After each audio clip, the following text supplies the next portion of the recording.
ఓం నమ శివాయ. ఈ జగిత్యాలలో 1000 లింగాల గుడి. 1000 లింగాలు చూడగానే అందరు దండం పెట్టుకోండి. 1000 లింగాలు. ఇప్పుడే 1000 లింగాలకు లీల ప్రదర్శన అయిపోయింది.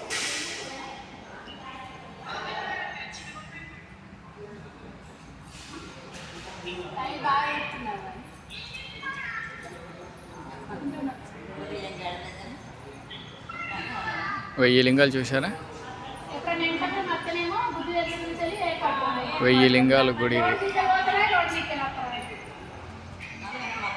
వచ్చిన వాళ్ళు 1000 లింగాలకు నీళ్ళతోని అభిషేకం చేస్తారు. హర హర మహాదేవ శంభో శంకర. ఓం నమ శివాయ. ఓం నమ శివాయ. ఓం నమ శివాయ. ఓం నమ శివాయ.